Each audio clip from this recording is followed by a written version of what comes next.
The following podcast is proudly brought to you by Repco, driven by passion for 100 years. Greg Murphy has dominated. He owns Pukekohe, not only in 96 but 2001. Trouble, big shot. Dumbrell and Bear. This is going to be bad. This is huge. Please congratulate the winning driver of the inaugural Jason Richards Memorial Trophy from Team BOC, Jason Bright.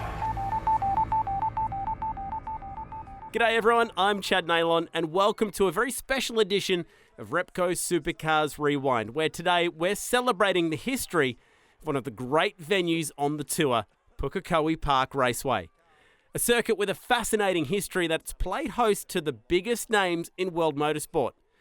Based less than an hour's drive south of Auckland, Puke, as it's known, opened in 1963 and quickly became a popular venue for racing royalty to visit during the European winter. Names like Sterling Moss, Jackie Stewart and Jim Clark all competed in the New Zealand Grand Prix, long before supercars first arrived at the venue in the mid-90s for a non-championship exhibition. Supercars' first points-paying event came 5 years later in 2001, and it was a huge success. A massive crowd watched local hero Greg Murphy destroy the field on home soil, and in doing so, cement Pukekohe's place permanently on the Supercars calendar. Sadly, 2022 will be the final time Supercars races at this terrific location, with the circuit's permanent closure coming in 2023. So in this pod, we'll relive some of the great Puke moments and hear from the drivers and teams who helped write those chapters in the Supercars history books. He loves this place. Greg Murphy lifts an extra 10% when he comes to Pukekohe. He finds something special and he's produced it yet again. The Boost Mobile V8 International was the first ever championship round held outside of Australia. It was the second last round of the 2001 series, and it was dominated by one man. The fans raise, they cheer, they clap, they wave their flags. Good job, boy! Woo! Murphy takes the three-peat. Murph, as he was known to his many NZ fans, went on to collect 9 race wins at his home venue, and in doing so earned himself a new title. Supercars.com reporter James Pavey sat down with the Holden star to chat about how he became the king of Pukekohe. It goes all the way back to 96 in the Mobile Series here.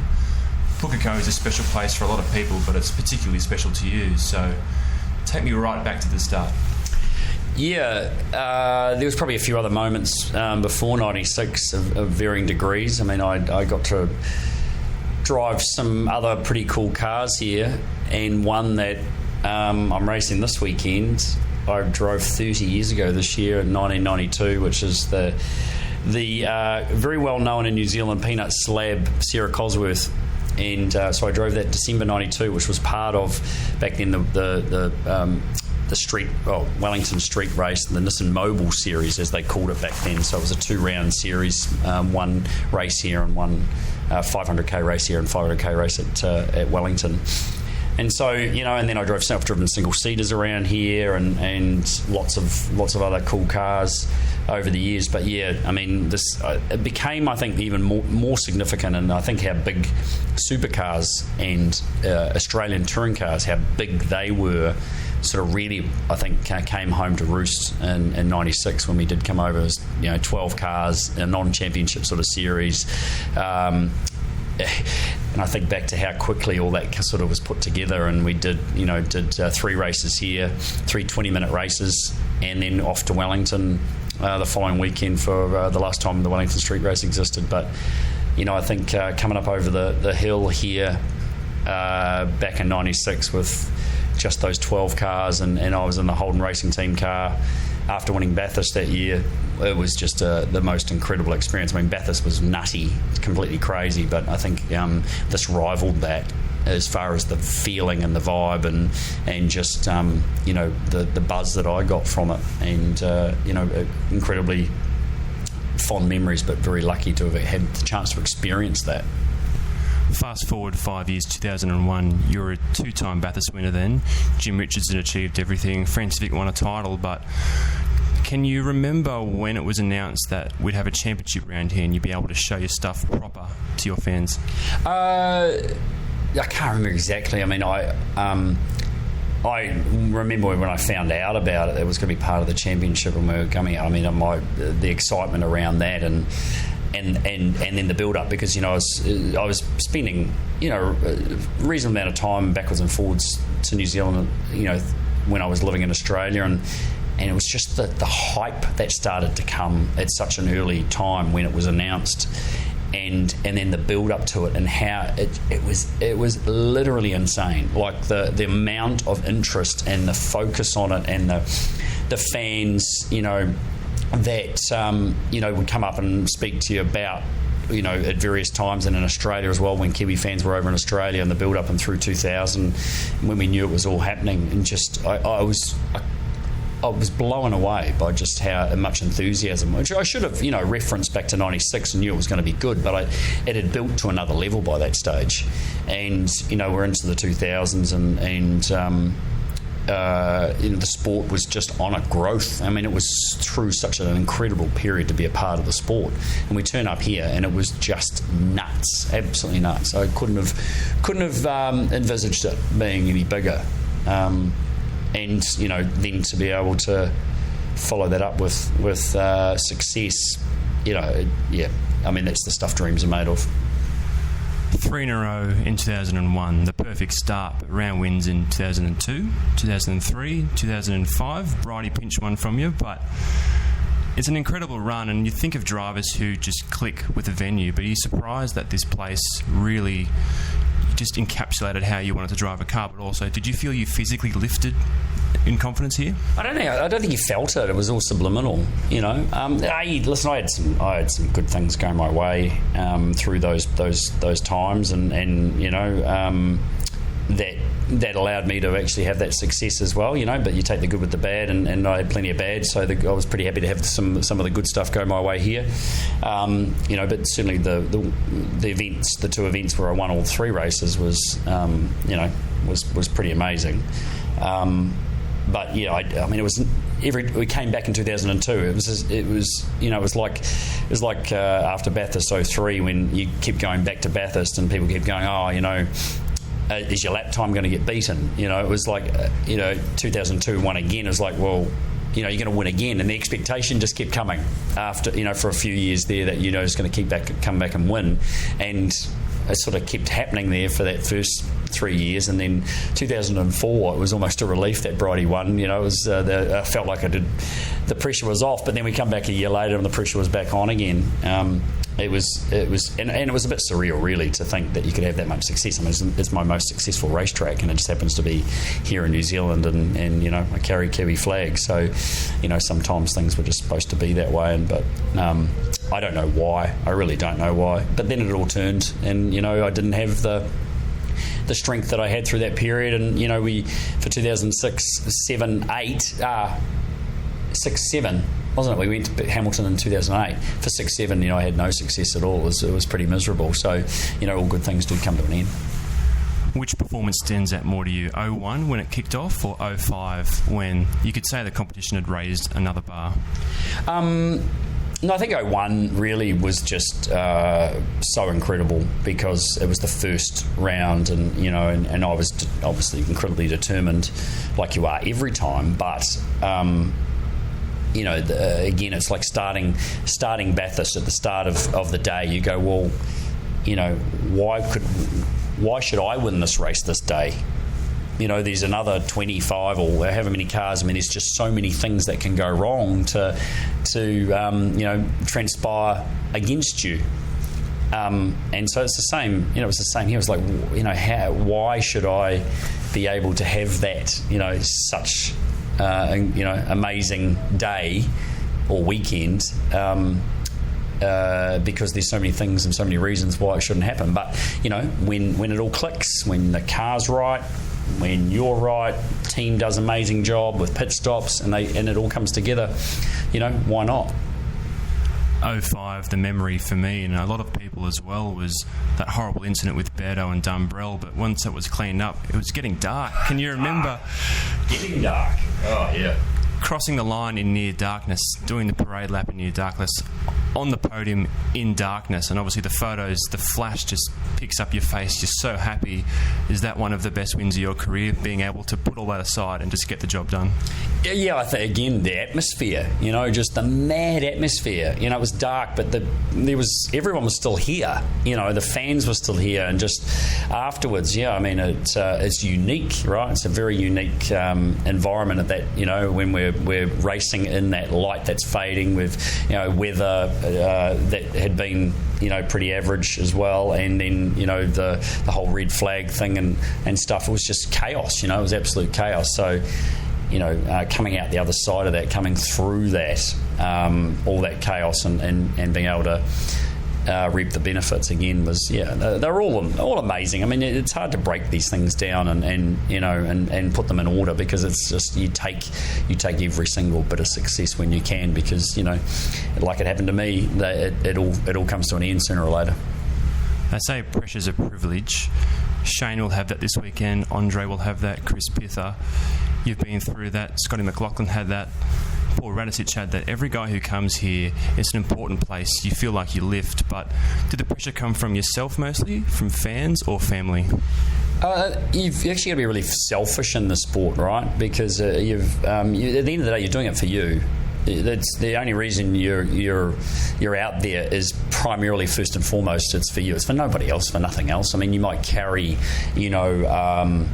an aura from something, and some guys have got, history with family and their dads and all that kind of stuff that they might carry through generations of being motorsport.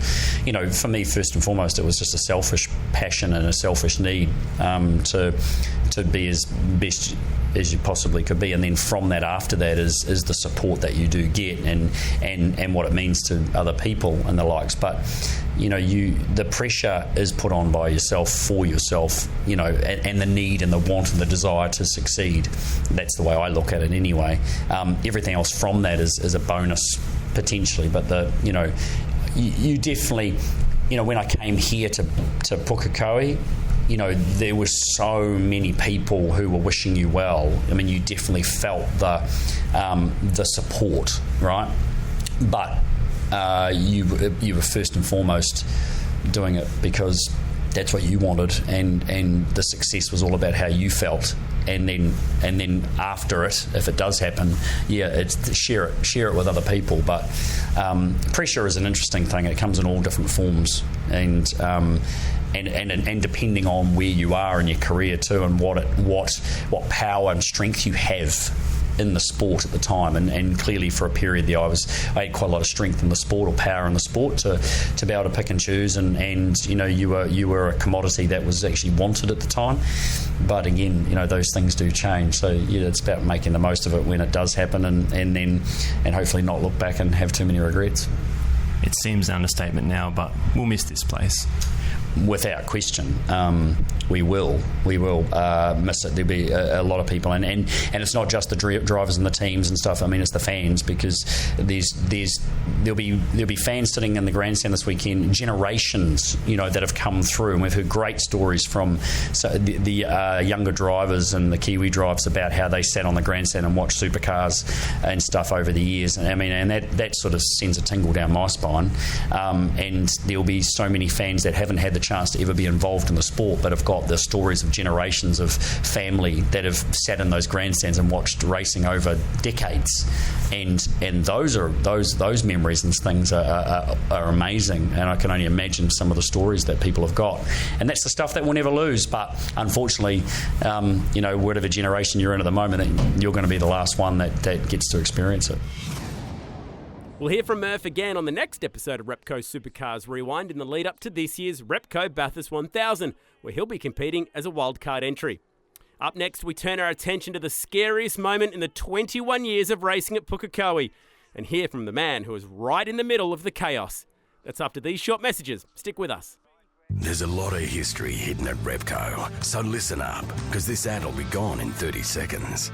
See, some people reckon we got 10W30 in our veins. Or if we look to the skyline, all we see are falcons, bluebirds and 200Bs. The truth is, we've got an unexplainable bond with motoring. Any Mark, Dick or Jamie could tell you that. So dart in store or online today for great deals. Repco, driven by passion for 100 years. If you're loving this podcast, you should check out Supercars' other podcast offering, The Cooldown Lap. It's available the morning after each Supercars event. Super Archive is the place to enjoy all your favourite old races. It's available on the Supercars YouTube channel. Make sure you follow us on social media and stay up to date with all the latest news, exclusive video content and live timing at supercars.com. Tickets and hospitality packages are available to ensure you have the best seat in the house at your favourite track.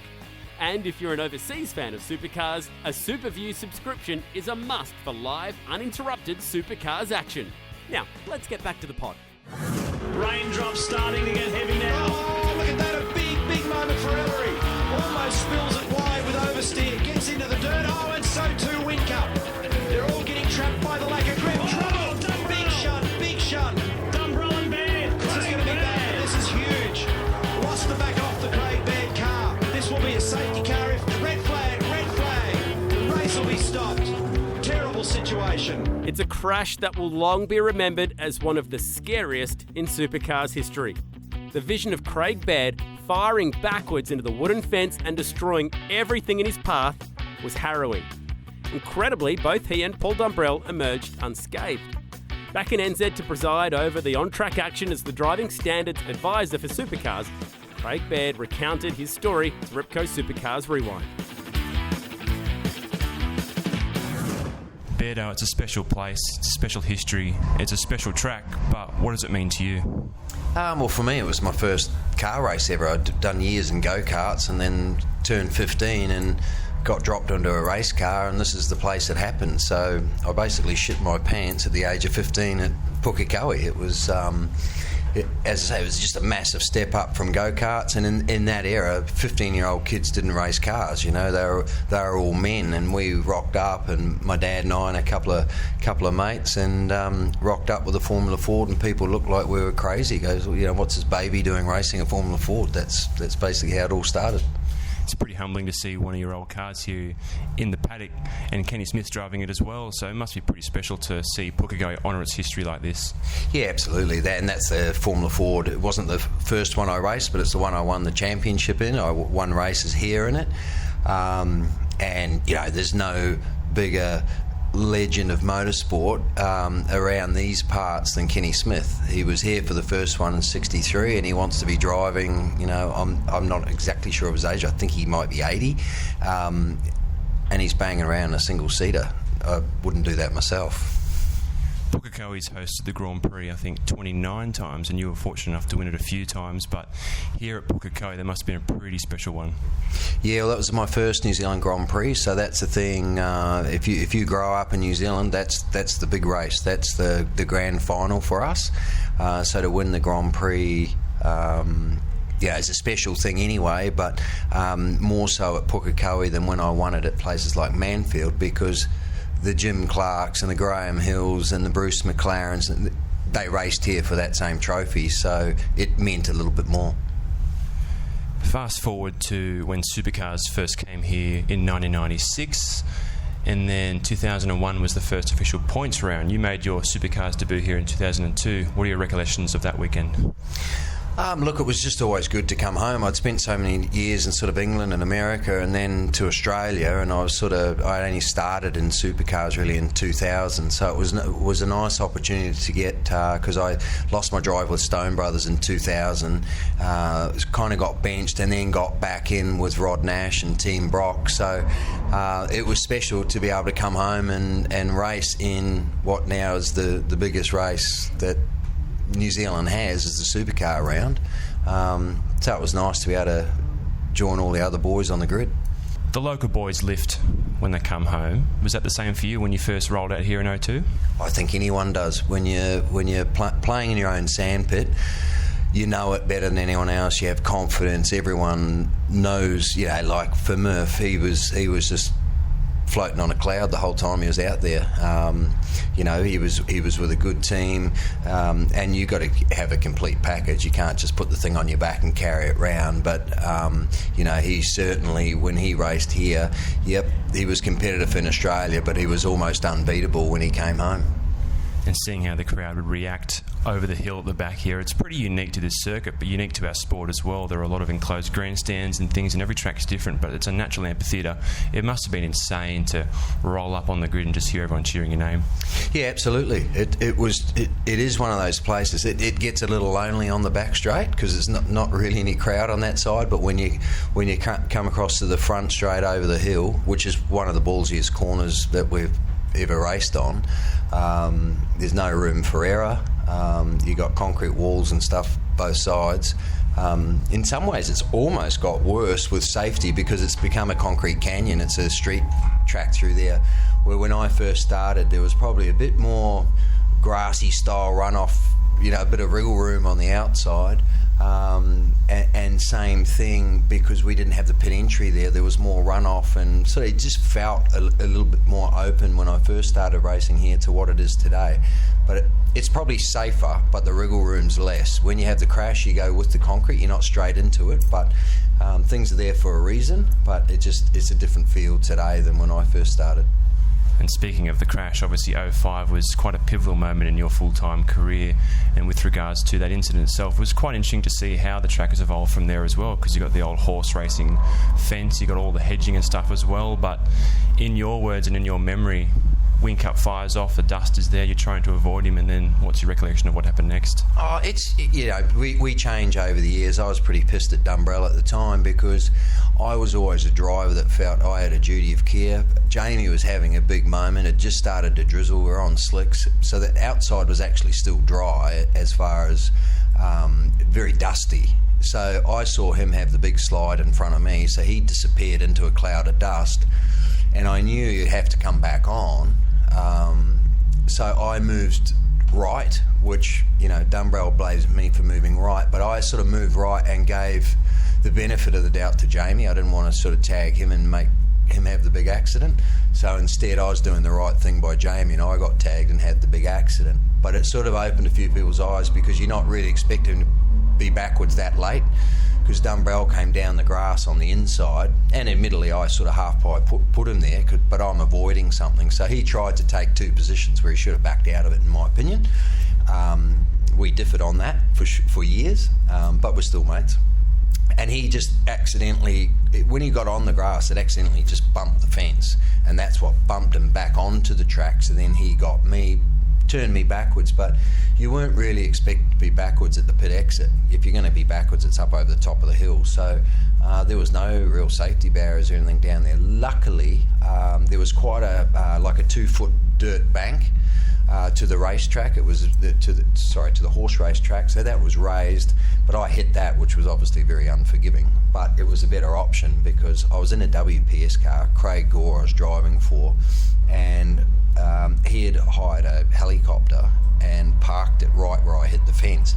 So yes, I cost him a lot of money in one shunt, but I could have cost him about $3 million more if I'd got the helicopter. So I was probably pretty lucky that that dirt bank was there. Now you'd go down, you'd turn it backwards, and you slide along the wall.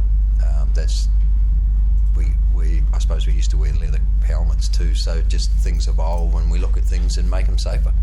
So what was the immediate aftermath after that accident? I actually was jammed in the car because I sort of had big impact on this side, then went across to the grandstand side, and I wasn't hurt at all, and I kind of went to jump out, and I couldn't get out because I was against the barrier driver's door, and then I sort of I looked in the rear vision mirror, and there was no back on the car, so that was completely gone. It was up to the back of my seat, and I thought this could be quite a big fire. Look, again, we had fuel cells, but not like they are today, and I thought this thing might. I sort of better pick up the pace on getting out of here because it's definitely going to catch fire. And then I looked back up the track, and about 100 metres back up the track, I could see all the fuel bladder and fuel cell.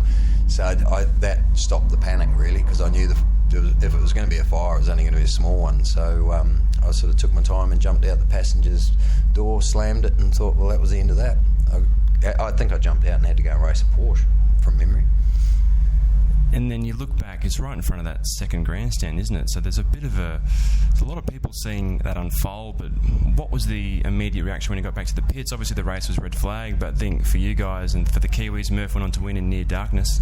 Yeah, and the hard part for me was, and it's like this for most drivers, when you're in a crash like that and there's a few people involved, it's really hard to shit can anyone or just jump on board, because you need to see it.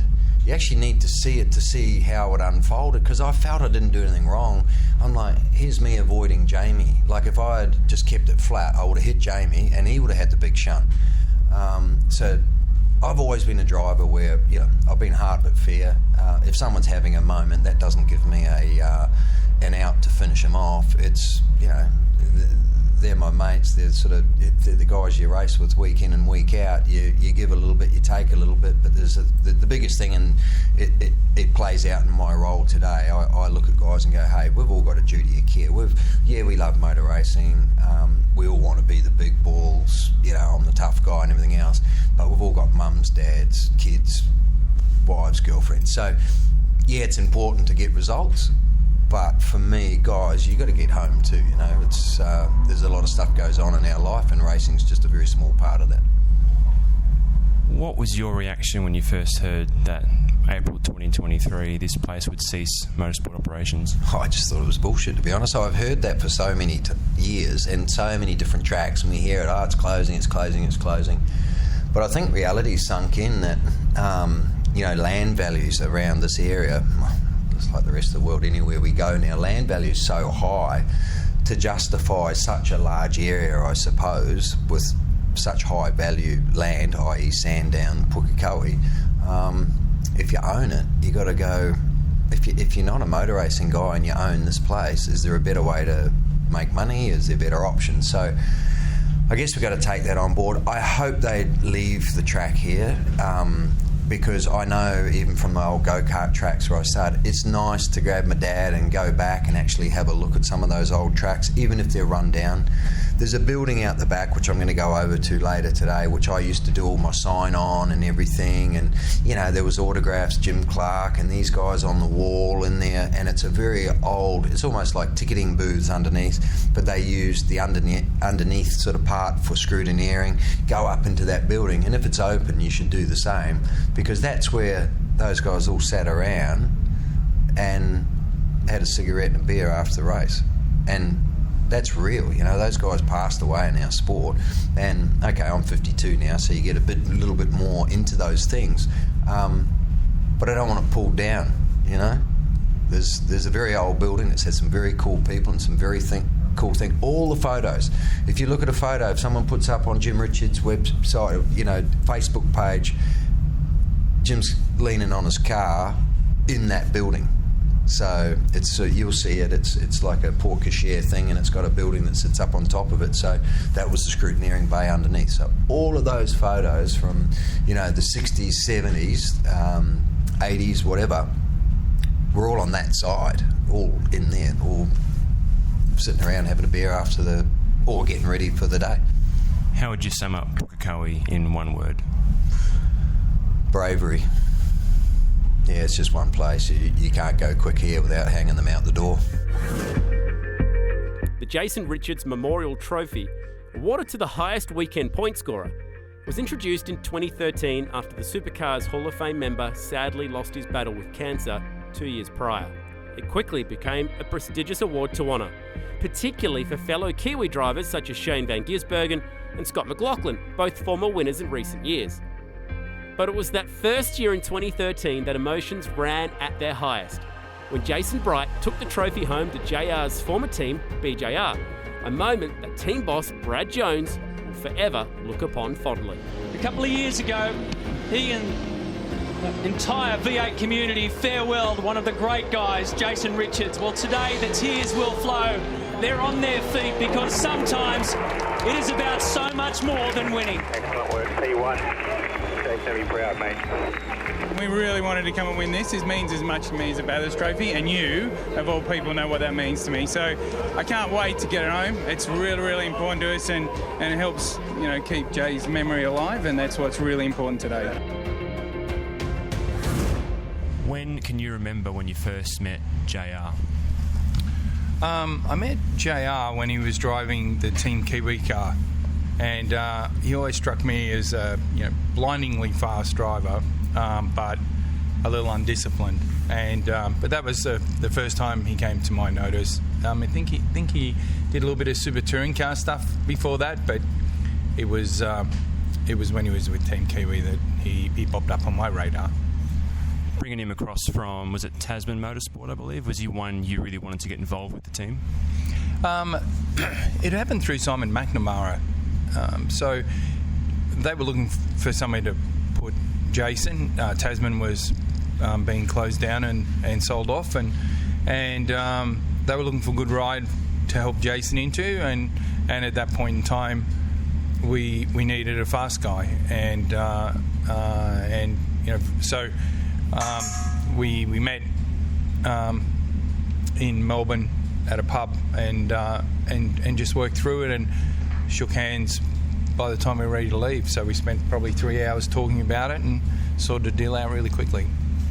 There was the Darwin pole. I think there was a podium in the Phillip Island 500. So Jace obviously had some success, but what did he bring to the team away from the track?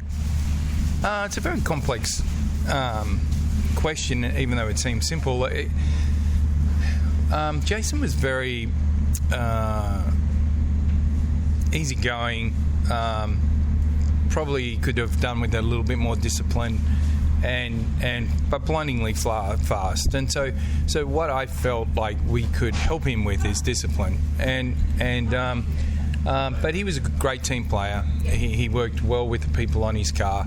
He lived in Melbourne. He'd drive up. He'd spend the day and maybe a night working through all the stuff that we needed to, and was very engaging with the team. But the thing that stood out most about what he brought to our team was pace. And then in return, what we did was we worked pretty hard at trying to,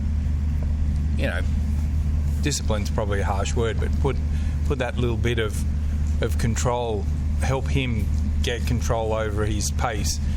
It'd be like, Superman being able to fly but bouncing off buildings, and so what we tried to do with him was just calm the farm a little bit.